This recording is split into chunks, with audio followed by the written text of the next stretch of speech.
Nós estamos na série Espírito Santo. Hoje é a nossa quarta mensagem da série.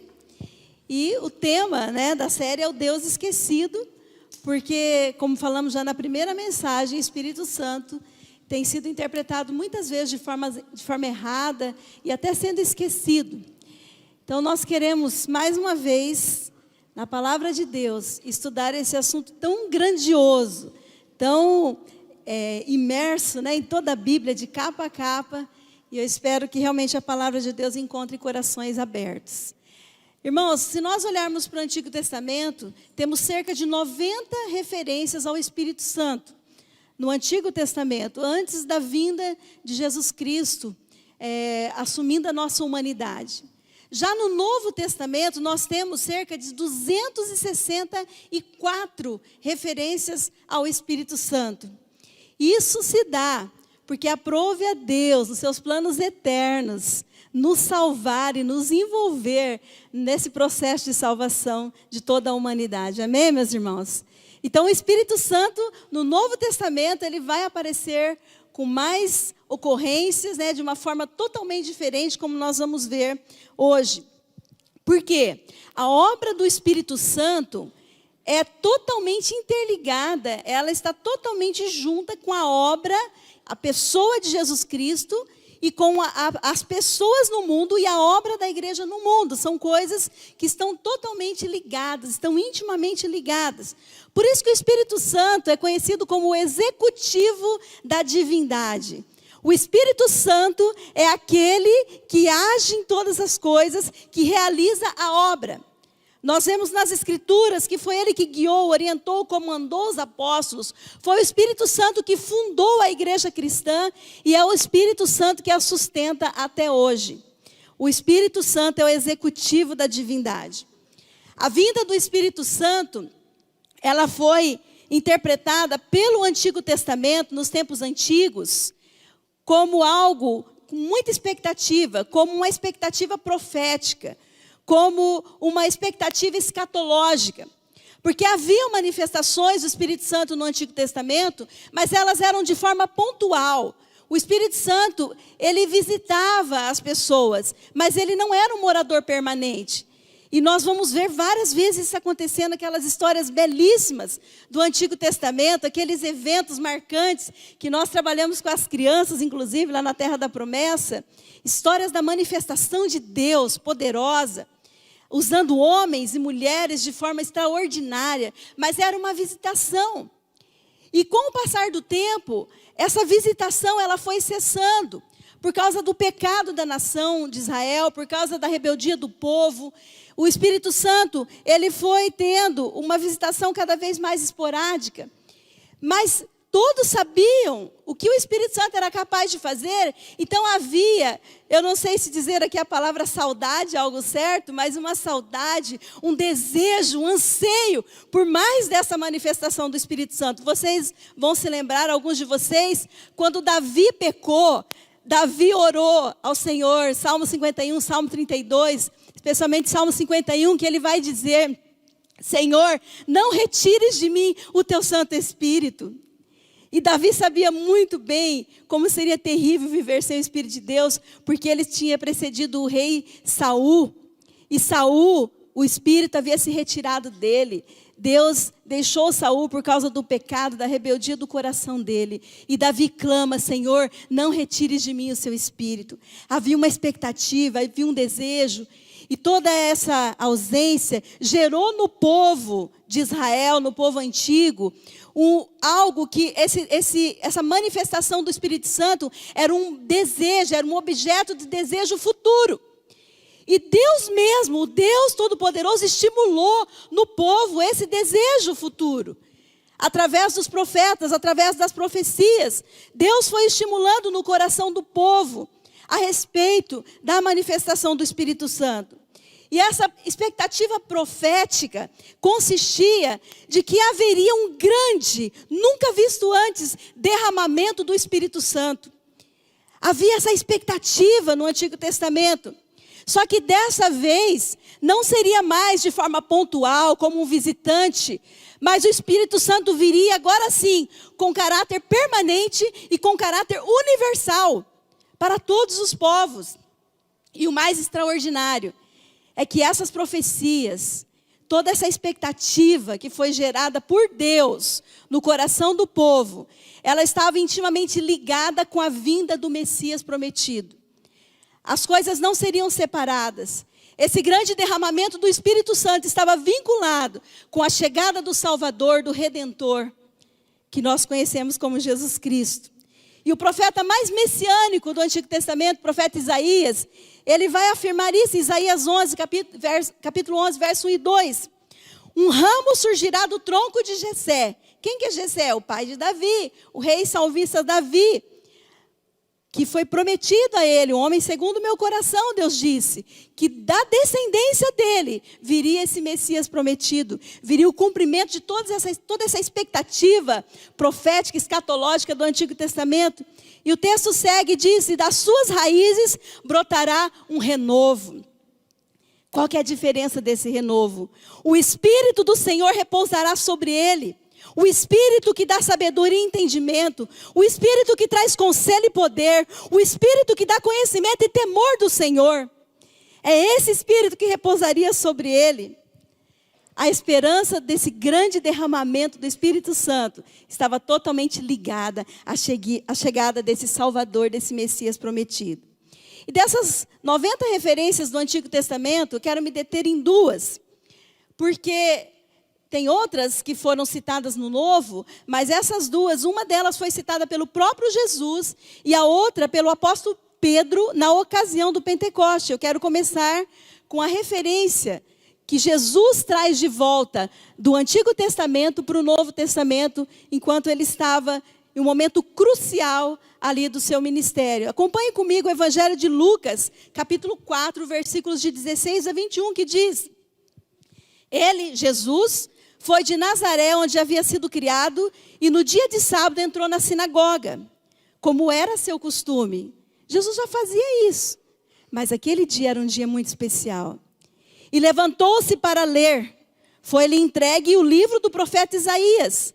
Abriu e encontrou o lugar onde estava escrito: O Espírito do Senhor está sobre mim, porque Ele me ungiu para pregar, me ungiu para propósito, para pregar boas novas aos pobres. Ele me enviou para proclamar liberdade aos presos e recuperação da vista aos cegos, para libertar os oprimidos e proclamar o ano da graça do Senhor. Eu queria ter tempo aqui para falar desse ano da graça do Senhor, que no Antigo Testamento era o ano do jubileu. A cada 50 anos tinha uma ordem de Deus, onde tudo que foi levado, pessoas que tinham se vendido eles mesmos como escravo, para sustento, para manutenção, era o ano da libertação, era o ano do jubileu. A cada 50 anos, tudo voltava ao seu lugar, como Deus queria, como Deus tinha feito. Era o ano da libertação, da restauração. E diz então, quando Jesus fala essa parte do profeta Isaías, ele fecha o livro, devolve para o assistente e se assenta. Mas nesse momento, na sinagoga, todos tinham os olhos fitos nele. Todos estavam olhando para Jesus com expectativa. E Jesus começa a dizer: hoje se cumpriu as escrituras que vocês acabaram de ouvir. Jesus está dizendo: hoje se cumpriu. Hoje se cumpriu. Irmãos, a Bíblia fala do Espírito Santo nesses aspectos que nós já estudamos, da salvação, da santificação, essa nova vida que Ele dá. Mas a palavra de Deus também fala do Espírito Santo como aquele com unção e poder. E unção e poder do alto. A Bíblia vai retratar o Espírito Santo no Novo Testamento dessa forma. E eu quero ver com você, poderia trabalhar os dois termos juntos, unção e poder, mas vou trabalhar separadamente, começando pela unção do Espírito Santo. Unção do Espírito Santo. A unção do Espírito Santo é a pessoa do Espírito Santo vindo sobre.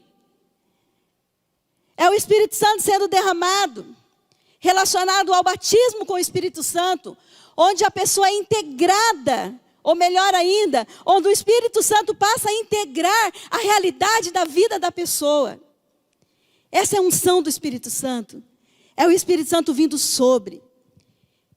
E no original aqui na Bíblia, quando fala da unção em relação a Jesus, quer dizer a sua consagração para o ofício messiânico, concedendo-lhe os poderes necessários para o seu ministério e a partir dele conceder revestimento a todo cristão. Eu acho interessante que algumas pessoas confundem, porque Jesus veio a esse mundo como 100% homem. Jesus, quando ele encarnou, foi como 100% homem.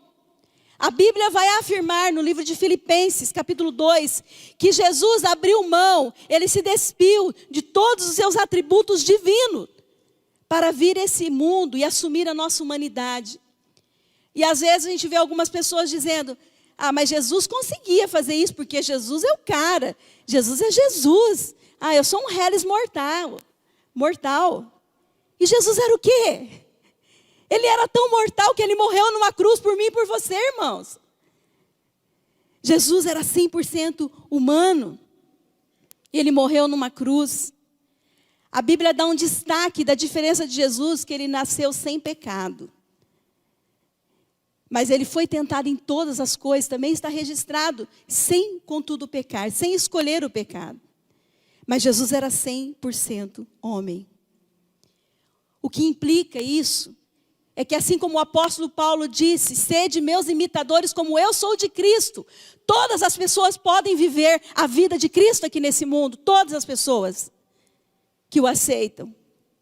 Paulo disse, sede meus imitadores como eu sou de Cristo. Cristo foi 100% homem. Agora, de onde vinha a unção e o poder de Jesus para viver uma vida tão extraordinária? Do Espírito Santo.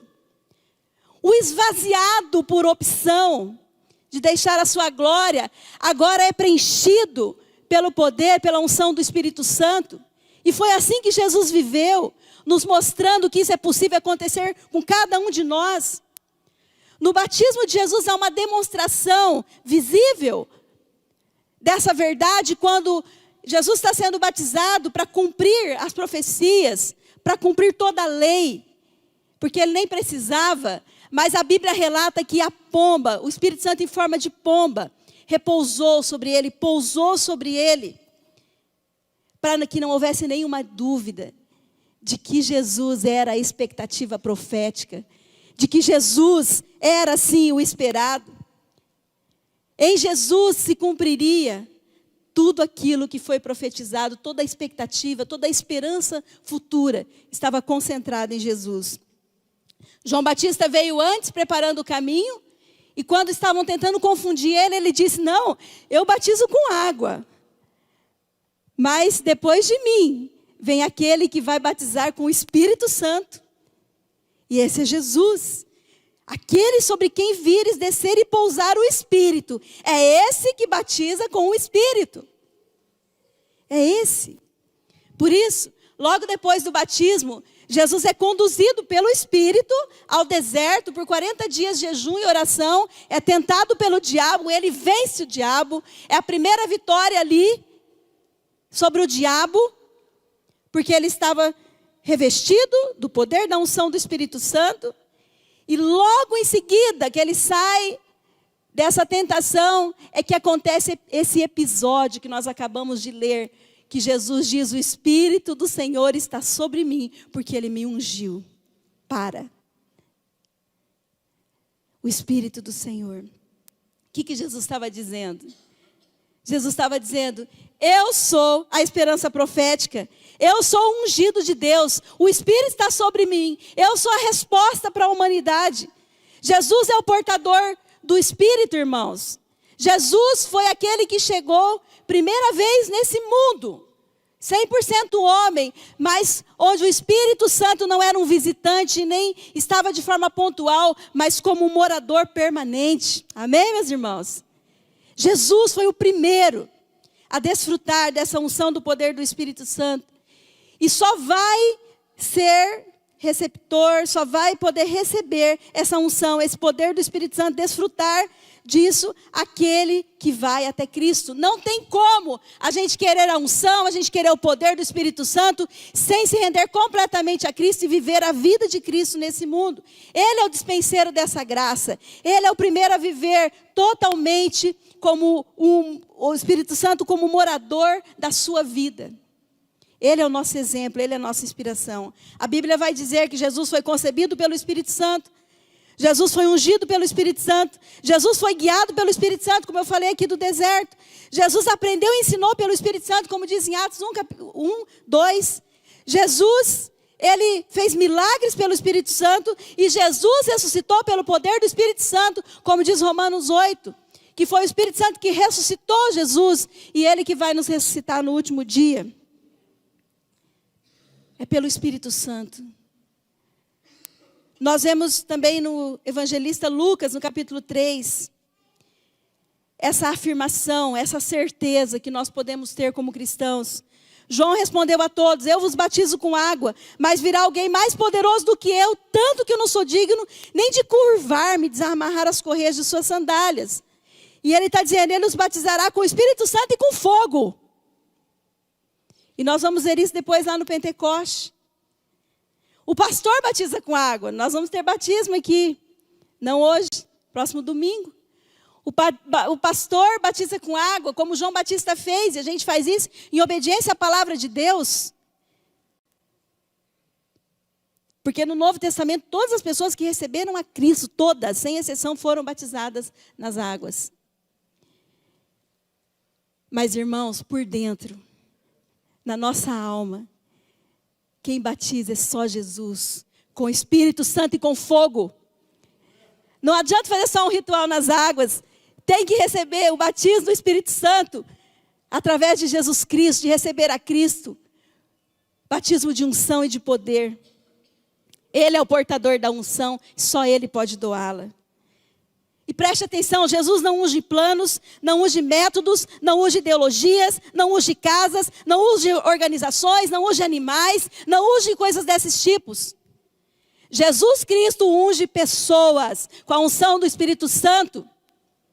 São pessoas que são ungidas.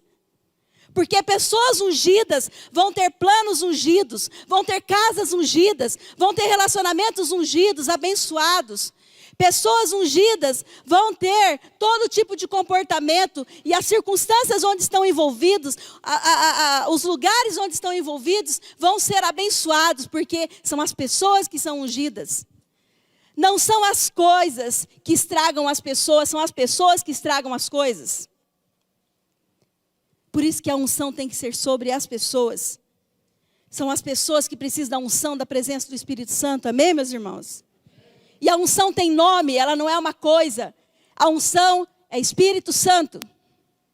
A unção tem nome, ela é concedida pelos méritos de Cristo a todos aqueles que se rendem a Ele. Lembre-se, unção e poder não são coisas, não são forças despersonalizadas. É o próprio Espírito Santo. E além da unção do Espírito Santo, o Espírito Santo também é poder. Unção e poder. Poder do Espírito Santo, ou seja, capacitação do alto. Capacitação do alto. A palavra poder do Espírito no Novo Testamento é a palavra dunamis. Isso mesmo. Dinamite, dinamizador, dinâmico. Esse é o poder do Espírito Santo. É disso que o texto bíblico está falando quando fala do poder do Espírito Santo.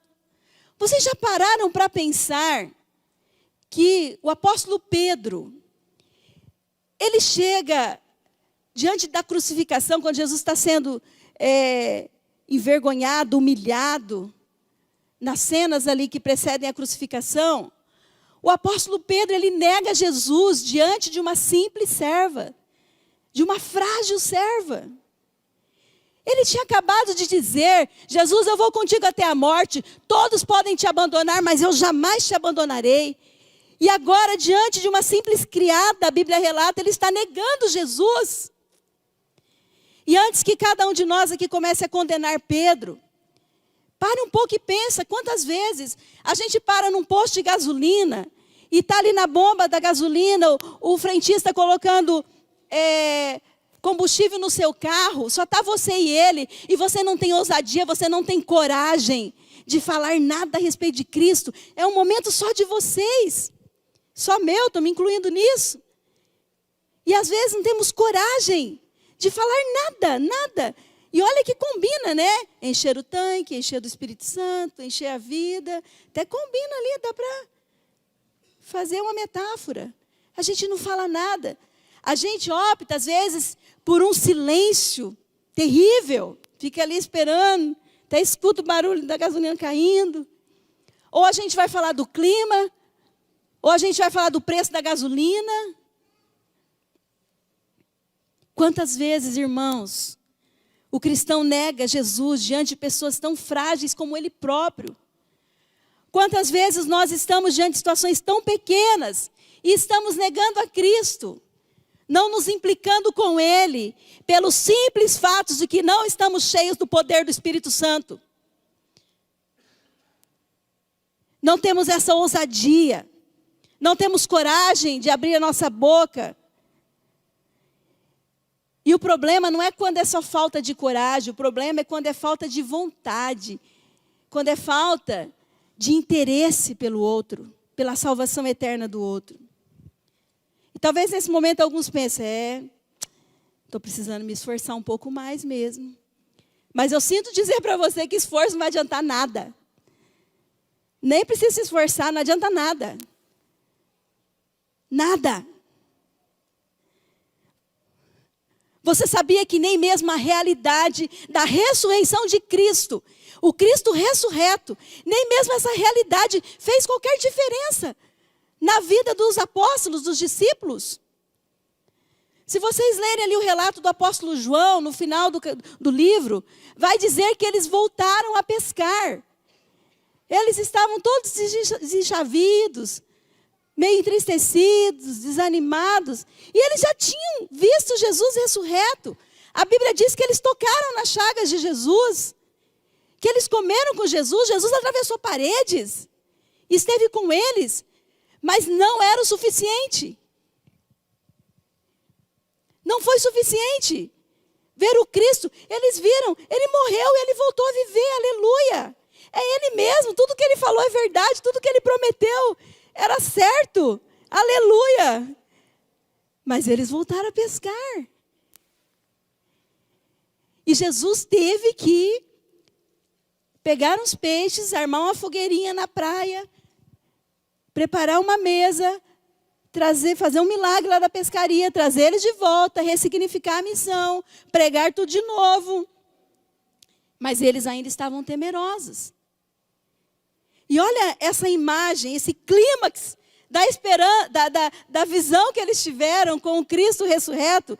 Lucas 24 vai dizer: eis que envio sobre vós a promessa. Qual que é a promessa? Tudo que estava contido no Antigo Testamento, nos tempos antigos. Todas as promessas. Eis que envio sobre vós a promessa do meu Pai. Permanecei na cidade até que do alto sejais revestidos do poder. E olha que cena. Então, os levou para Betânia e erguendo as mãos, os abençoou. Já pensou, irmãos? Que momento glorioso. A gente só vai poder ver isso quando Jesus voltar. Jesus nas nuvens. Mas eles viram o Jesus subindo. E olha, Jesus amava tanto esses discípulos e nos ama tanto que Jesus subiu com as mãos abertas, com as mãos levantadas, abençoando. Imagina a cena, Jesus vai sendo levado ao céu, subindo ao céu, com mãos estendidas, nos abençoando, abençoando seus discípulos até o fim. Ia retirando-se dele, sendo elevado para o céu. Mas enquanto ele fazia isso, ele ia abençoando.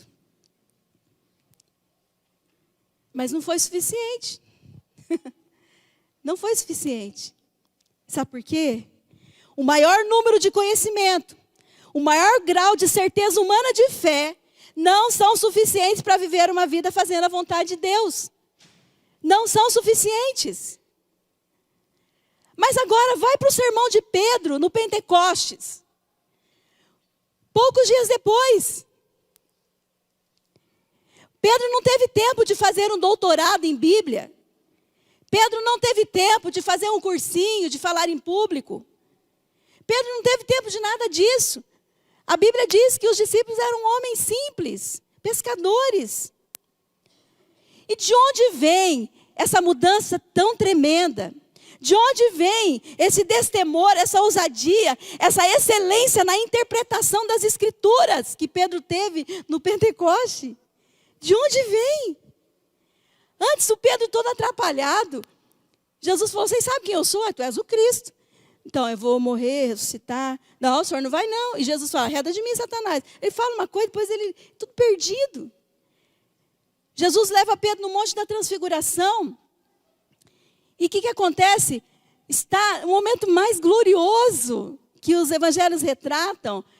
Está Elias e Moisés ali diante de Jesus, representando a lei e os profetas, dizendo, Elias e Moisés representando que tudo que foi profetizado, Jesus era o cumprimento, e Pedro não entende nada. Pedro fala assim, o senhor quer que a gente faça umas tendas aqui, para a gente ficar por aqui mesmo?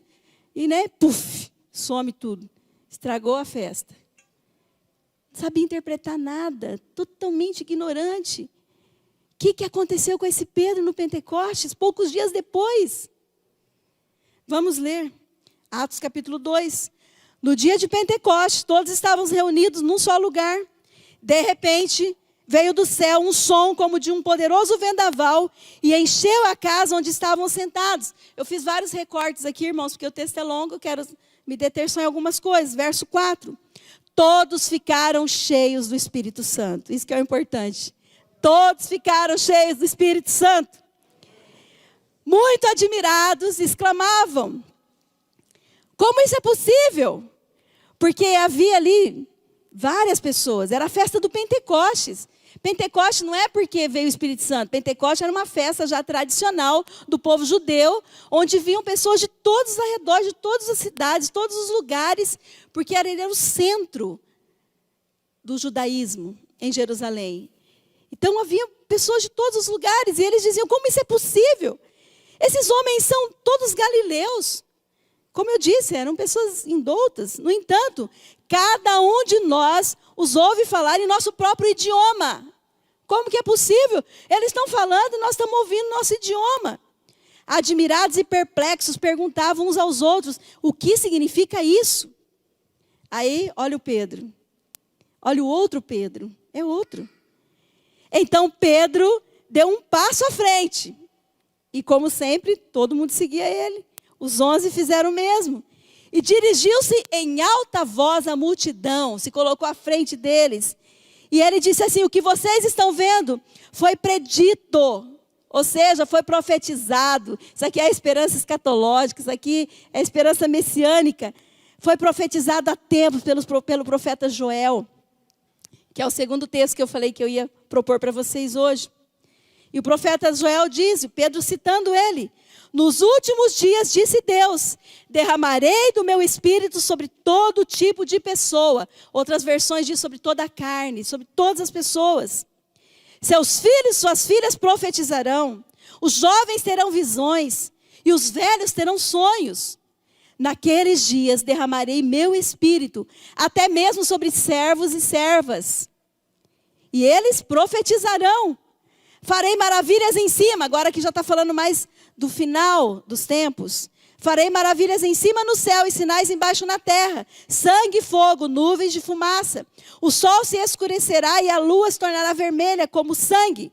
Antes que chegue o grande e glorioso dia do Senhor, da sua segunda vinda. Mas todo aquele que invocar o nome do Senhor será salvo. Todo aquele que invocar será salvo. Irmãos, dunamis, poder do alto, poder de força, poder moral, poder de excelência de alma, poder de influência, poder para dinamizar e expandir o reino de Deus nesse mundo. Poder do Espírito Santo. A igreja cristã é a igreja do Espírito. É a igreja do Espírito. É esse mesmo Espírito Santo que ungiu, capacitou Jesus com poder, e Jesus o enviou, o mesmo Espírito, por isso que ele falou assim, Eu não posso fazer nada quando estou daqui, eu tenho que ir. Que se eu não for, o Consolador não virá, o Espírito não virá. E Jesus foi e voltou no Espírito Santo.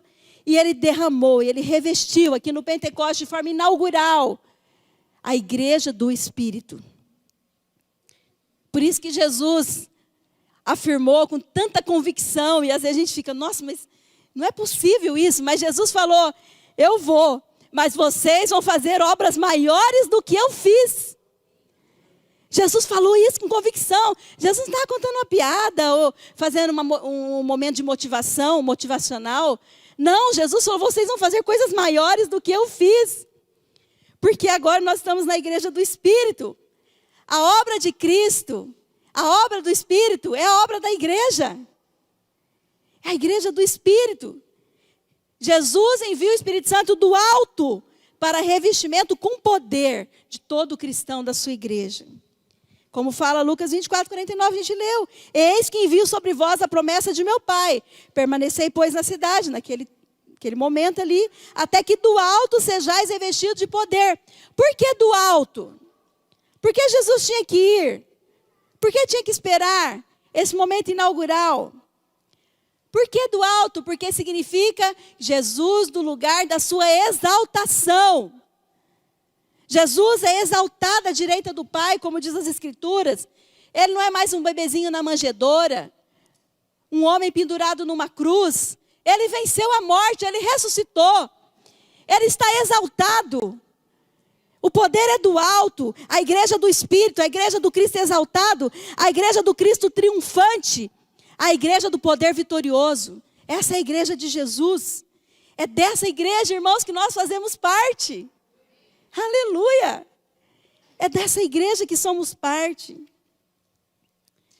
O Evangelho de Lucas, ele menciona, não o Evangelho, o escritor Lucas, que também escreveu, não só Lucas, mas Atos dos Apóstolos, ele menciona pelo menos 15 nações naquele momento do derramamento do Espírito Santo no Pentecoste. Eram pessoas de sangue judeu, mas de nacionalidades diferentes, de línguas diferentes. Línguas diferentes. E o que significa isso? O Pentecoste se tornou o dia, a inauguração, em que o Evangelho foi universalizado. Não era mais algo só do povo judeu, ele foi universalizado em todas as línguas, nas línguas dos povos. Vocês viram que a gente acabou de ler aqui, que a proclamação do Evangelho por boca de Pedro, ela era entendida, ouvida, em todos os dialetos que estavam ali representados. Cada um ouvia na sua própria língua, no seu próprio, a palavra ali é dialetos. No português, no inglês, no francês, no seu dialeto. Pentecoste foi o momento inaugural do reino, da sua igreja, da igreja de Cristo, como agência missionária, como os enviados. É a inauguração da igreja missionária, não só da nossa igreja missionária, Comunidade Shalom, mas de uma forma geral, de toda a igreja do Senhor no mundo, em todos os tempos, em todas as épocas. Agora, como uma igreja missionária. Não foi só a mensagem que foi universalizada, mas os mensageiros também, meus irmãos. Mensageiros de todos os povos, de todos os lugares. Eu acho lindo quando o apóstolo Pedro ele vai trazer a profecia de Joel, que ele diz, nos últimos dias, ele está enfatizando algo que não poderia ser esquecido, que essa profecia se relacionava, esse Pentecoste, as coisas dos últimos dias, o derramamento do Espírito Santo seria para os últimos dias. E o que significa isso? Que da exaltação de Cristo, daquele momento glorioso que nós falamos, até a segunda vinda de Cristo, nós estamos vivendo os últimos dias.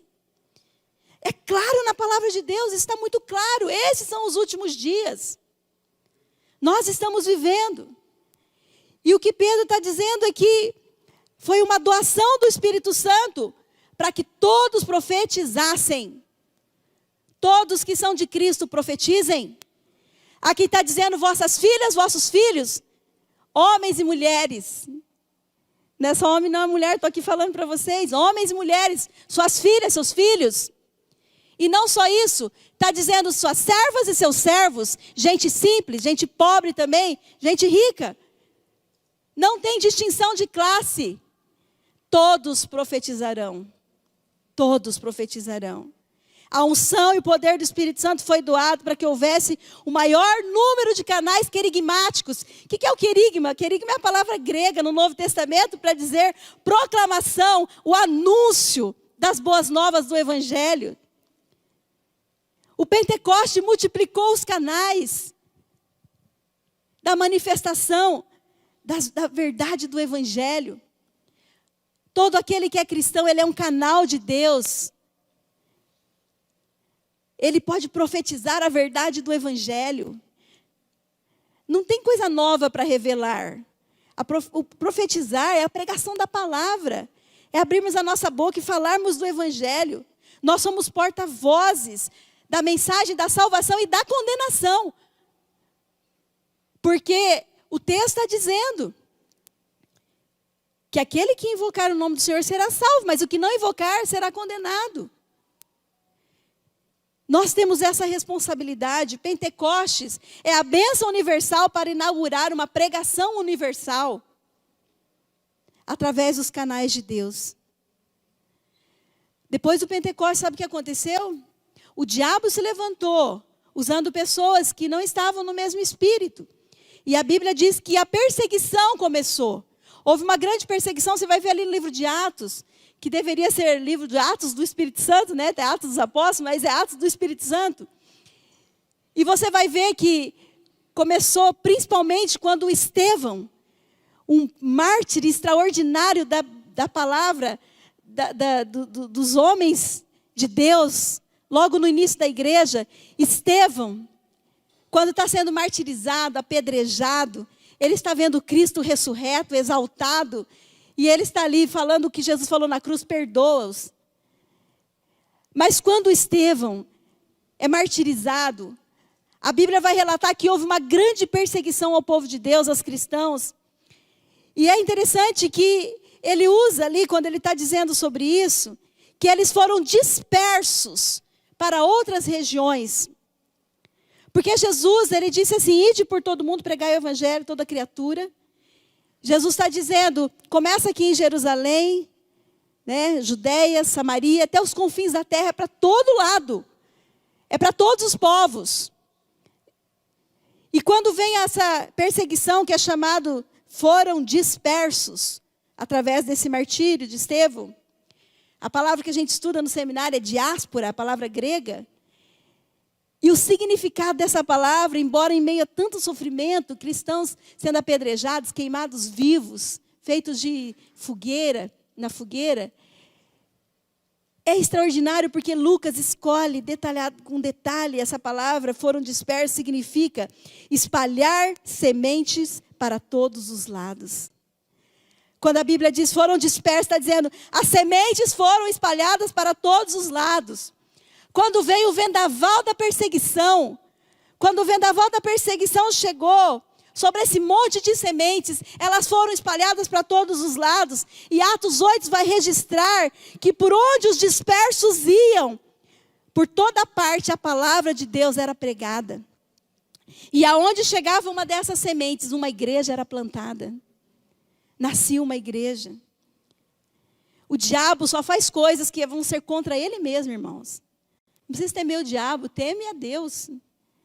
Ele faz coisa que é contra ele mesmo. Porque para quem é cheio do Espírito Santo, até os vendavais da vida vão te potencializar. Você é uma semente de Deus. Os vendavais só vão te levar para lugares de maior potência da ação de Deus. Você crê nisso? Atos vai registrar por 3 vezes. A palavra de Deus crescia e os discípulos se multiplicavam. A gente está multiplicando o GC aqui, a gente fala tanto de multiplicação na nossa igreja, porque é bíblico. Multiplicação é bíblico. Quando a palavra cresce, quando a palavra é profetizada, o número de discípulos vai se multiplicar. E são mais pessoas para o exército de Deus, para o alcance de outras pessoas.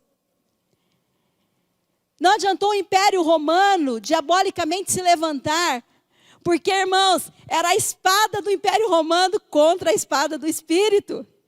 E eu só sei que poucos anos depois, o Império Romano foi ao chão para nunca mais se levantar. E a espada do Espírito continua firme com seu poder até hoje, movendo o mundo. Creia, meu irmão. Creia de todo o seu coração, você é uma semente de Deus. Frutifica, profetiza aonde o vendaval te levou. O Espírito Santo, ele vai levar as palavras do Evangelho que sai da sua boca como uma dinamite no coração da outra pessoa, porque é isso que é o poder do Espírito Santo, é dinamite. É explosivo, tem toda a força, tem todo o poder no coração das pessoas. Fala com ousadia lá no seu GC, convida pessoas, faz do seu jeitinho. Não é que tem que ser gritando, que tem que ser assim ou assado, não. É do seu jeito, do jeito que Deus te fez, com os dons que Deus te deu. Mas fala, profetiza, frutifica lá na sua casa, no seu lar, nos seus relacionamentos, no posto de gasolina. Tem uma esperança que vai ter muito frentista aí sendo evangelizado, viu? Fala com a sua boca, mas fala com a sua vida. Eu ontem estava vindo aqui na JK de carro, estava sozinha no carro, e tem bastante semáforo, né? E num desses foi parando, pensando na mensagem, eu comecei a orar. Falei, Espírito Santo, me ajuda a sempre olhar para esse mundo com esperança. Eu fui orando, eu estava com tanto desejo dessa oração. Espírito Santo, me ajuda a olhar para as pessoas sempre com esperança. É o tempo de esperança, é tempo de Deus, é tempo do poder do Espírito Santo. Espírito Santo, me ajuda a sempre olhar com bons olhos para o teu poder atuando nesse mundo. E eu cheguei em casa, foi tão glorioso. Eu cheguei em casa, o Sandro viu, eu peguei o celular, que às vezes sai assim, nem olho o WhatsApp, aí peguei e abri. E a primeira mensagem que eu li, da Solange, uma sementes aqui do Brasil, que o Espírito Santo espalhou lá para o Quênia, lá na África, lá no deserto do Quênia. E a Solange sempre, sou responsável pela junta de missões da igreja, e a gente tem um grupo, e eles postam relatórios, né, do que está acontecendo no campo missionário. E ela escreveu como forma de uma oração, de um poema, que chamava Cicatrizes. E ela colocou lá o relatório, falando das lutas, né, eles ficaram muitos anos, a gente falou esses tempos aqui, não conseguiram plantar nenhuma igreja, eles foram para alcançar aqueles povos de outras línguas, mas a língua do Espírito comunica eles. E ela escreveu falando das dores, das lutas, e ela cita uma oração dizendo assim, Senhor, cura as feridas, mas deixa as cicatrizes. Deixa as cicatrizes. A semelhança de Cristo. Porque as cicatrizes de Jesus são a prova do seu testemunho e do seu grande amor por nós. Vai ter cicatrizes, irmãos, vai ferir às vezes, mas Deus cura todas as feridas. Deus cura. E que a nossa oração seja, deixa a cicatriz, para que eu nunca me esqueça.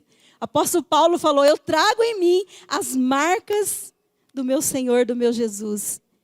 Ele foi surrado, ele passou por tanta coisa, e ele diz, eu trago em mim as marcas do meu Jesus. Cicatrizes. Depois eu abri a outra mensagem, da Fernanda e do Paulo, lá em Moçambique. Lá em Calanga, um lugar esquecido no cantinho do mapa lá da África. E eles mandaram até um vídeo. As crianças conseguiram chegar um material lá. As crianças com coisinha para pintar, acho que nunca tinham visto isso na vida. Depois todas levantavam o desenho de uma criança escrito, Jesus ama as crianças. Estão falando em outras línguas. O Espírito está comunicando o Evangelho. Mulheres dançando e beijando a Bíblia, porque eles estavam terminando um curso que eles deram lá, explicando sobre o Evangelho, evangelizando, beijando a Bíblia com alegria. E a Fernanda escreveu: que alegria concluir essa obra, onde essas pessoas ouviram pela primeira vez o Evangelho do Cristo exaltado. Pela primeira vez. Irmãos, vamos abrir a nossa boca. E eu agradeci, Fernanda. Obrigada por ser uma resposta tão imediata à oração que eu acabei de fazer. De olhar esse mundo com esperança. Olhar as pessoas com esperança. E eu quero encerrar com esse texto, porque eu quero que ele seja uma bênção sobre a sua vida. Eu vou ler como ele está primeiro, Atos capítulo 10, verso 38, que diz: como Deus ungiu a Jesus de Nazaré, com o Espírito Santo e com poder, o qual andou por toda parte, fazendo bem e curando a todos os oprimidos do diabo, porque Deus era com ele. Eu quero que você tome para você, como Deus ungiu a Jesus de Nazaré. Como Deus está ungindo você, Sandro, Hélio. Como Deus está ungindo você, Andréia. Como Deus está ungindo você, Guiomar. Marcelo, Silas. Como Deus está ungindo você, Vinícius. Coloca aí seu nome. Como Deus está ungindo você, com o Espírito Santo e com poder, o qual vai fazer com que você ande por toda parte, fazendo o bem, e curando, libertando todos os oprimidos do diabo, porque Deus é com você. Deus é com você. Você aceita essa bênção da palavra de Deus? Então feche seus olhos. Senhor, obrigada, Jesus. Obrigado porque o Senhor foi o primeiro que viveu 100% homem, totalmente ungido e no poder do Espírito Santo. Como morador, Espírito Santo e o Senhor eram um só. Mas a tua vitória, a sua exaltação, o Cristo Todo-Poderoso, voltou até nós, não nos deixou órfãos. E nos revestiu com o Espírito Santo da promessa. Se derramou sobre nós. E nos comissionou. E nos deu uma missão. Nós somos canais, portadores dessa missão. Senhor, abre os nossos lábios para que a gente profetize. Cada um aqui, Jesus. Se alguém que não te conhece ainda, que não teve essa ousadia de dizer: Jesus, mora no meu coração. Seja o meu Senhor e Salvador, Jesus. Unge-me com o Espírito Santo e com poder. Que essa pessoa faça isso nessa manhã. Que todos aqui sejam salvos pelo poder do Espírito Santo e vivam no poder do Espírito Santo. Que todos nós façamos parte juntos da igreja do Espírito de Cristo. Oramos e nos consagramos para que seja assim no nome de Jesus. Amém.